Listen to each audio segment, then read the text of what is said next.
un peu dispersé quand même. Parce que je ne vivais pas avec mes parents. En étant jeune, j'étais généralement chez ma grand-mère ou mes cousins, tout ça. Parce que j'aimais le football et avec mes parents, avec mon papa, je ne pouvais pas me permettre de sortir à certaines heures pour aller jouer au football. Donc je préférais être chez ma grand-mère ou bien mes cousins, tout ça là, pour pratiquer ce que j'ai opté de faire. Wally Seck suma taaw ko jur yaayam mooy suma taaw Ndeye Fatou Diaga Diouf dafa nekk xale bëggal ma boppam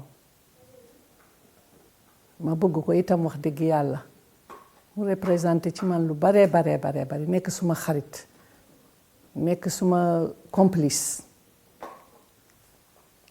ba nga xam ne yaayam ak papaam yëpp daanañu wax ne man lu neex Wally neex na ma lu Wally def neex na ma. Il a toujours cru à cette chose. Il a vraiment su dès le début que j'allais être un quelqu'un. Musoon naa toog mu def ay bêtises am ma ànd ak moom dem ba ti mu kanamu papaam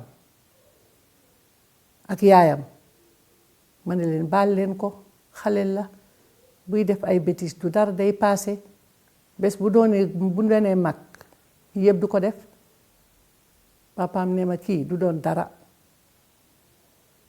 ma xool papaam ba yàgg ma ne ko coon mu ne ma ne ko kii moo leen di musa yor yéen ñëpp Wally Seck mi moo leen di yor ëllëg seede yàlla. Bon, je me rappelle bien quand je me battais dehors, elle venait tout le temps prendre ma défense. Tu vois, tout ce que Wally fait dehors, tu viens, tu lui dis, grand-mère, tu sais, Wally a fait ceci, cela. Elle dit non, laissez-le tranquille. léejoon na lool waaye nag yàlla dogaloon na ni lu mu léej bu ma taxawee ci kanamam rek mu mel ni dara amu fi waaw déggaloon na ma loolu wax dëgg yàlla. dafa xawoon na weex nag ba mu nekkee xale waaw xawoon na weex lool moromam bu mu àndal tey bu ëllëgee xeex ak moom. Maintenant, bon, je prends de l'âge, j'ai compris beaucoup de choses. J'ai bien compris que c'est pas la bagarre qui règle les choses. Et puis je peux plus me permettre de faire ça. Je suis plus le Wally que j'étais avant. génnoon na kër papaam nu wax ma ne ma ne génn na kër papaam mu nga ci benn këru ñaseen ma sol suma mbubb dem fekk ko fa fekk fa borom kër gi ma waxtaan ak moom ma ne ko kii suma sët la moom laay jël si mu ne ma waaye déedéet moom daf fii ñëw rek ci xale yi miin na leen nekk lañ ma ne ko déedéet fii du palaasam am na kër baay keroog ci guddi googu laa ko jiital yóbbu ko kër baayam mu ne de damay sa kër laa jëm ma ne ko fii mooy sa kër baay toogal sa kër baay mu ànd ak man gunge ma ba ci buntu kër ga ma ne ko Wally mu ne ma ne ko Wally mu ne ma ne ko Wally mu ne ma ne ko bu ma teg gàcci Wally góorgóorlu te nga toog nga am jom xale yi fi nekk ñëpp à part moom yaay seen mag da nga góorgóorlu bu baax Seck boo xamoon ne yàlla li mu lay dencal ëllëg kon di nga góorgóorlu mu ne ma yaay dégg naa li nga wax ci la mujj génn kër ki seen kër.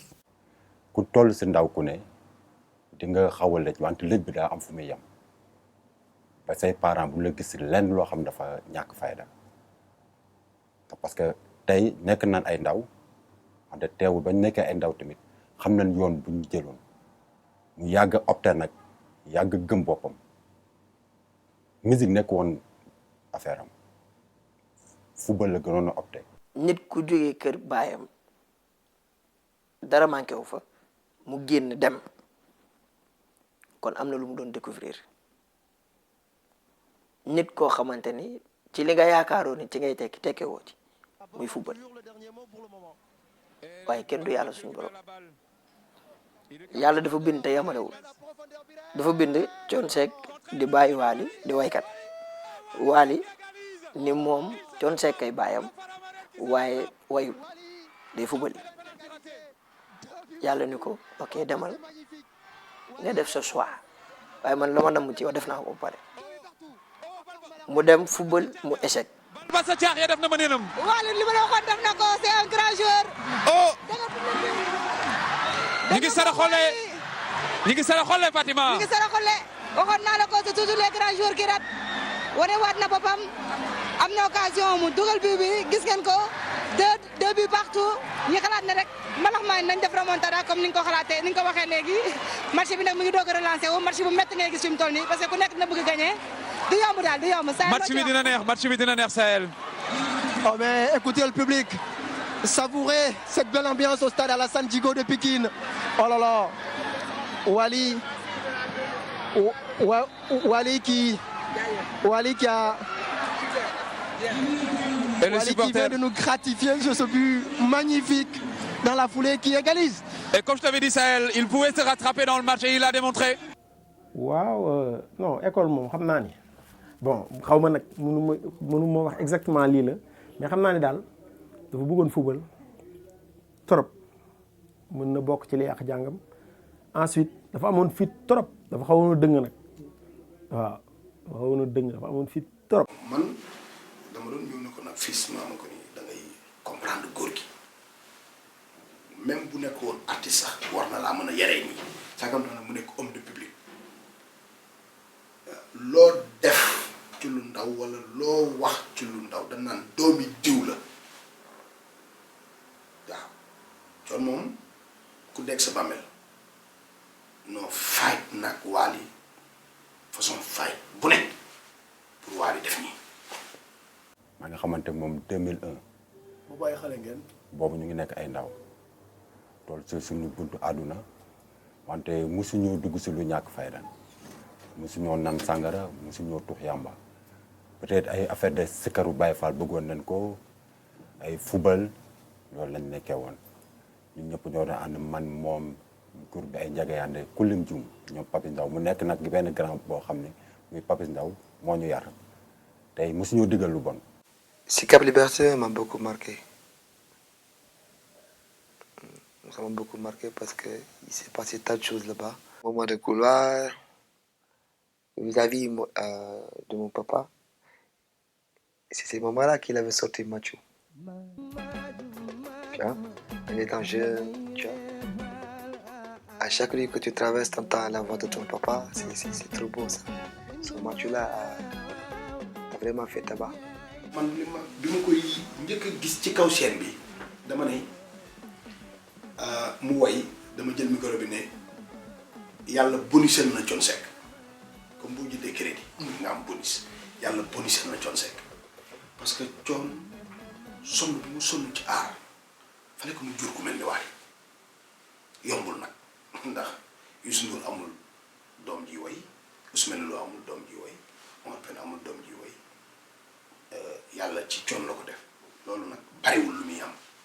Après, bon, il y a Fadia, que j'ai eu à apprendre beaucoup de choses là-bas, Parcelles, avec mes cousins, les Thione Bundao, les Cheikh, les Pape Moda, tout ça, les Baba, tout le monde. C'était bien. J'ai perdu un petit frère qui s'appelle Mohamedou Mansour. Il a été accidentellement tué avec un de ses camarades de l'école. Tout le temps, on était ensemble. On partait jouer au football, on partait faire beaucoup de choses, comme tout jeune. Et quand je parle de ma jeunesse, automatiquement, je pense à lui. On a fait beaucoup de choses ensemble. C'est vraiment énorme. On a eu à faire le LOL ensemble aussi. D'accord, que les élèves disent, Mokubar. Ouais. J'aurais bien aimé qu'il soit là aujourd'hui. Partager ces bons moments difficiles, partager tout le moment que je vis ensemble. Non, mon papa vient de la banlieue, mon grand-père aussi, et toute ma famille d'ailleurs. Thione Seck waajuram bu góor Nogoy Ngom mi ko jur Pikine la dëkk Cheikh Seck mi waajuru Thione Seck bu góor Pikine la dëkk ay bàjjanam Pikine lañ dëkk ay rakku papaam ay magu papaam Pikine lañ dëkk te Waly mooy nit koo xam ne moom bëggul wéet moom dafa bëgg fu mu toll dina ci biir nit di am ambiance moom boobu genre nit la man maag papaam ñoo bokk ndey ak baay maa topp ci papaam ñu bokk ndey ak baay muy doom joo xam ne nag wax dëgg yàlla ñëpp ko bëgg a jur sama doom jooju Faramareen ni Kajoor ak Bawal ku ko jur di nga xam ne jur nga ku baax jur nga garmi jur nga bete ndax baayam baax na ba muy joxe dépasse di jënd ay oto di jox ay waajuram moom Thione Seck xale bu ndaw la moo tax lu ko doom defal rek danga koy fay ndax dafa teel a responsable. J'étais à Pékin avec mes cousins, Mbaye, Fallou. D'ailleurs, on joue dans le même groupe. Et Fallou, c'est mon marimbis. Mbaye, c'est un percussionniste. Lil Pro, c'est lui qui s'occupe de tout, des paparazzi, tu vois. mbokk gi nekk fa deret bi nekk fa ba pare ñu xaritoo mu bëggal ma boppam man daf mu bëgg ba man des fois sax damay tiit ci fi ma Wally teg. waaw ki ma laaj nag moom damay sawar ci tontu ci moom parce que yaakaar naa ni yàlla suñu borom la soob mu def ñu bokk li ñu bokk ndax Thione Seck ko jur ak Kiné Diouf Thione Seck ak Khady Seck mii sama yaay bokk ndey ak baay Thione Seck namp jox sama yaay mu namp yaakaar naa ni loolu moom ci Sénégal moom rek moo ko am koo xamante ni yaay way sa jaam di la tëggal man mii may jàmm.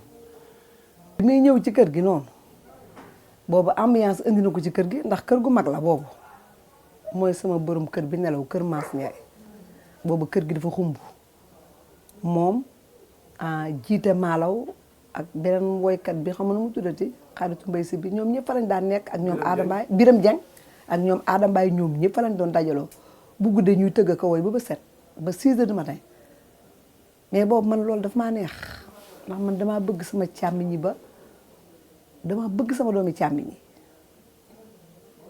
barke Seydina Mohamed dama bëgg sama càmmiñ ñi dama bëgg sama doomi càmmiñ ñi ñoo ma gënoon sama doom yi ma jur yàlla xam na ko moom nag dajee raw ndax daf maa bëgg te daf maa kole danaa ñëw Pikine am fi 1 semaine ñu koy woo mun a ma bàjjen buñ la wooyee nee leen néew mu fi te boobu mi ngi toog sama wet barke Seydina Mohamed dem naa màkk ba ñëw dama waxal kenn loo xam ne amul. boo xoolee Wally amul dara lu ko réer fii ci banlieue bi amul lu ko fi réer amul ku ko fi réer ñëpp la xam te lépp la xam Wally xam na syndicat bii Wally xam na ay marché jeng fii yëpp jaar na fi def fi ay palmarès yu garaaw football fii ci terrain yi nekk fii yëpp Pikine dem ay ngaay ak fu ne mu dem fa dëkk yi nangam ak ki sàngam. Pikine m'a beaucoup aidé parce que j'ai eu à fréquenter des chanteurs comme Thiat. Je le suivais partout là où il était. xale bu ci réglé bañu ma yàlla Thiat Seck wayla baaramaay xare kumbalo Basiru kumbala ay début soirée am daraan dem ravin uniquement taxaw ku way mu may la xaalis ay ñoom abu ci booloo nangam ak i sàngam parce que temps boobu ñëpp a ngi ko doon commencé xam ci soirée sénégalaise yi daan am chaque jeudi moom bu daan dem foofu fa la daan fekk ay ñoom abu ci booloo ay ñoom jiite maala wak xam nga ay ñoom Thiat Seck ak waykat yi nekk fii yëpp daal ci banlieue bi Wally xam na leen te su ma la waxee benn affaire moment yooyu yëpp Thione Seck yëgul lool ni Wally mi ngi dem di rooti mi ngi dem di gëstu parce que nit ñi pour ñoom Wally benn fii sa papa la noonu rek bu Thione Seck tëjoon këram rek xëy rek jékki-jékki di ko kaay way déedéet dafa mbappat sonn torop nag ci mbedd mi su ma nee la sonn torop ci mbedd mi mooy kër gi mu nekk Thione Seck li mu bëgg mooy doomam toog jàng bëggul doomam ju génn kër gi mais Wally dalaan def lu tout pour génn Wally dalaan def lu tout pour fu mbokkam mës a nekk Wally dalaan def lu tout ba moo tax maanaam période boobu da doon métti trop ci kër parce que suñu mësaana jékki-jékki ana Wally maanaam gis ñu ko moom xam na li koy xaar mais foog mu génn. C'est là-bas que j'ai connu Ndongo, même si c'était bref. C'est là-bas que j'ai connu Jité Malao, les Adambaay, les Biram Dieng. On était tout le temps ensemble, entourés, on buvait nos cafés tranquillement. Je les entendais chanter, ça me faisait plaisir de les voir chanter parce qu'ils ont eu la chance d'apparaître nationalement dans les télévisions, dans toutes les télévisions. que moi. Moi, j'étais pas connu ces temps-là.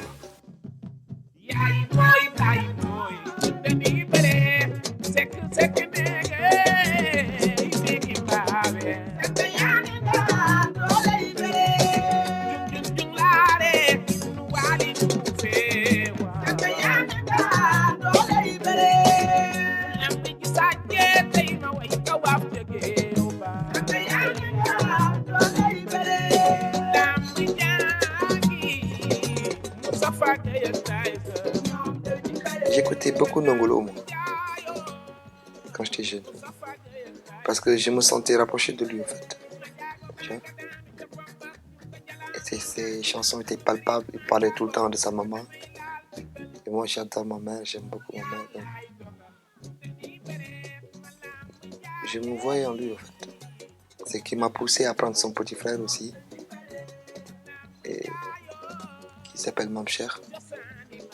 On a bossé ensemble, on a fait Bercy ensemble, il est parti à Paris, il est revenu, il a voyagé. Donc ça m'a fait plaisir.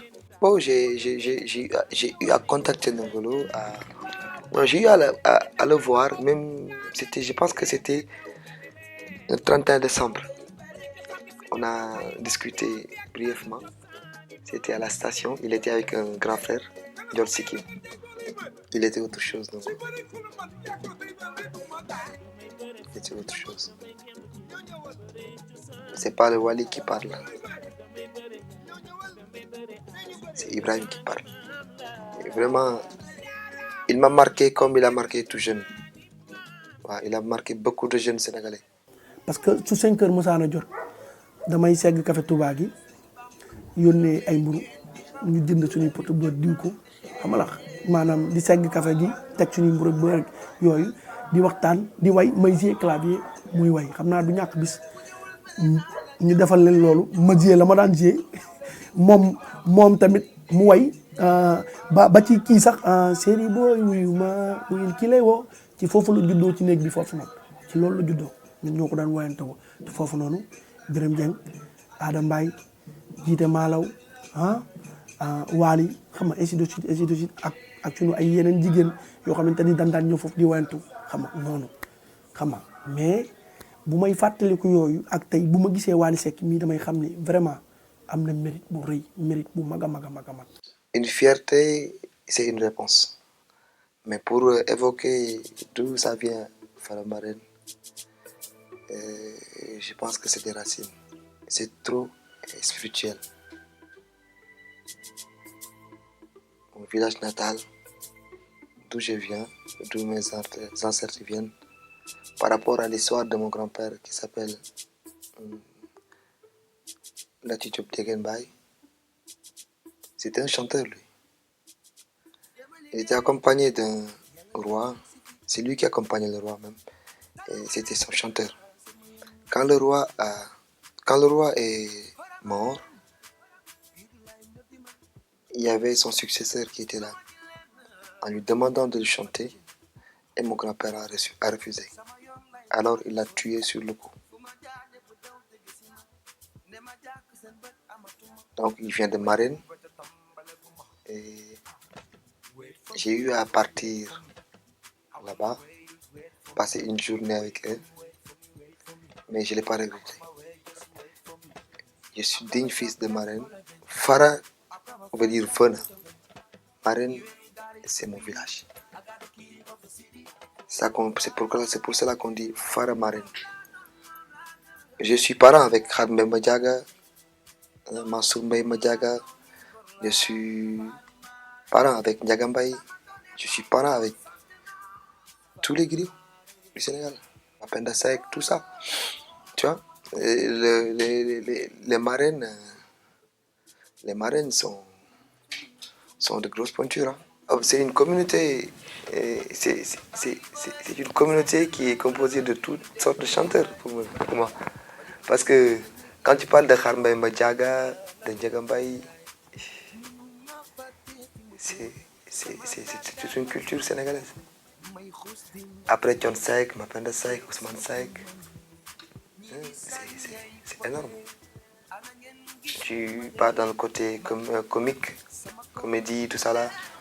Il y a Massoumé Madiaga, il y a Aladji Cheikh Seck de Thiès, il y a Mansour, il y a Mansour Mbaye aussi de Saint-Louis. Hein? C'est énorme. dëgg la ay doomu Marème lañu moom papaam dëkk Marème ay maam dëkk Marème comprendre nga man ki ma nampal dëkk Marème donc doo loolu maanaam lu ñu xaw a dooleel la tuuti mais affaire yi fi mu toll ak ni mu demee boo ko xoolee da ngay xam ne rek ci dara lu ndogal suñu borom. Wally Seck moom bi mu dikkee wax dëgg yàlla ñun famille bi ñëpp dañoo kontaan ndax nag kontaan weesuwul tey nga nekk ci famille ñëpp bëgg a nekk ci famille bi tey koo gis mun la man Faramareen la même ñi nekk feneen tey ñëpp bëgg a doon ay Faramareen tey taxi boo romb Faramareen te nag wax dëgg yàlla turu Faramareen yàggoon na fi avant moom muy judd mais bi mu dikkee moo ko lancé moo tax ñëpp fier ci bëgg a doon ay Faramareen ñëpp doon ay Faramareen te ñoom ñi nga xamante ni tey ñooy ay papam xam nañ loolu te nangul nañ ko loolu drapeau bi moom ak flambeau bi mi ngi ci loxoy Wally Seck wax dëgg yàlla. Wally mooy borom jaam ñu xees ñeen ñu ñuul ñi Wally bété géwél mooy buuru géwél moom jaam ñu xees ñi ku mu gënul gënoo ko ku mu gënul gënoo ko ñuy sant Kiné Diouf nag bu baax nag moom mi tànnal Wally Seck bàyyi bu mel ni Thione Seck fi mu ne ñëpp bëgg a dëkk Marème amul tukkulóor bi amul naar bi amul njaago bi amul dara ñëpp bëgg. Beaucoup de personnalités qui viennent de Marème. Peut-être j'ai eu la chance à l'évoquer, j'ai eu la chance à le dire, Faramareen, et que le bon Dieu a accepté, a dit oui. Tout le monde parle de Marème, de Faramareen. C'est par ma voix. Mais je pense que je suis le plus petit des Faramareen, moi. J'ai fait beaucoup de choses là-bas. Vous savez, il n'y avait pas de toilettes, il n'y avait rien du tout. Hein. Si, il n'y avait rien du tout. C'est vraiment... C'était compliqué. Là où il vivait, Marème. On a essayé de faire des toilettes, tu vois, un djouma, tout ça. Mais on va essayer encore, on va redoubler d'efforts, on va faire beaucoup de choses là-bas, Inch'Allah. Marème, tout le Marème sont des murites. C'est-à-dire, tout le Marème, je dis, ce sont des mourides, c'est-à-dire, tout le monde. Il n'y a pas une seule personne qui n'est pas mouride. Tout. Ça, tu peux en être sûr. Ça, vraiment. Je ne sais pas qu'est-ce que Cheikh Ahmadou Bamba a fait là-bas. Mais je pense qu'il a eu à prier pour mon grand. Barki de maa ngi wax sëñ Fallou sama doom ma ne ko est-ce que xam nga ne cassette bii li Wally woy ci sëñ Fallou man woy boobu moom daf may daaneel carrément. lu garaaw ngay wax ndax parce que xamal lu tax loolu bu ma fàttali ko dama demoon studio muy way voix bi di xaw a traîner jour boobu bu ma jógee defe naa am na suñu benn grand tur bi nag laay xaw a fàtte mu ngi dëkkoon jàmmalaay grand boobu mu moo ne ko il faut que ngay dem géej toj sa voix jour boobu bu ma ko fàttali ko c'était ay 2 heures du matin man moom ak Paco ñoo àndoon jour boobu ñu ngi jënd ay fruits yëpp dem Bessiawo am lu ñu fa arrivé ñu agressé ñu fa léegi ba ñu fa agressé ñu futti nañ ñu xam nga ñu man may rëbës di jéem a jaay jéngu affaire yooyu ñu tag ñu paaka dañu fekk gars yi ñu ngi sol ay tenue comme si que ay homme de tenue lañ ñu yor jox leen ñu lu ngeen yor jour boobu même bërëngu sax def loolu nañ ñu ko. ba baree tax ñu agressé ñu ñun ndax li muy yuuxu baaxul man damaa yaakaar ni li mu doon yuuxoo tax nit ñi yaakaar ni ñun ay bandi lañ wala ay agresseur wala dara ñun daal jékki-jékki nañ gis 4 góor yàlla yu sol tuni ñu laaj ñu carte d'identité yor paaka bu tol nii ni ñu sumeeku leen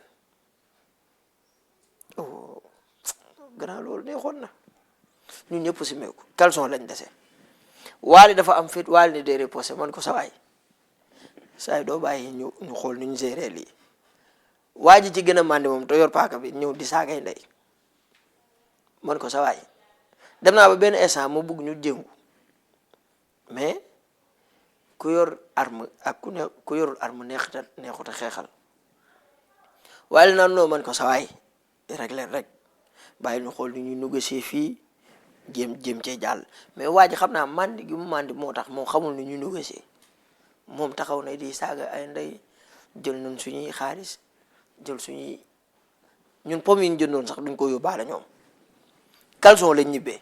Wally avant muy way fitam dinaa la wax tey am na sama benn frère bu yoroon benn fast food parce que Wally fu mu mës a nekk macha allah mbooloo da ko mës a topp ay copains ñëpp dañuy àndandoog moom te moom dafa mës a généreux fu mu nekk rek bu foofu xawee wéet tuuti day bëgg a créer ambiance yónnee fii nangam ak i sàngam ataaya fii meew nangam ak i sàngam des fois du yor dara mais dina am fitu laaj li muy laaj ba ñëpp bégg ba pare mu ni ki ko jox xaaral ma ñëw pour après mu war a gérer ak kooku des fois mu dem 2 jours kooku du ko gis des fois mu ñëwaat su dikkaatee fay ba tegal ko xam nga yooyu fit yooyu maanaam fitu def man nee naa ko ma ne ko yow moom boo woyli woon tiital naa la trop parce que fit wi mu am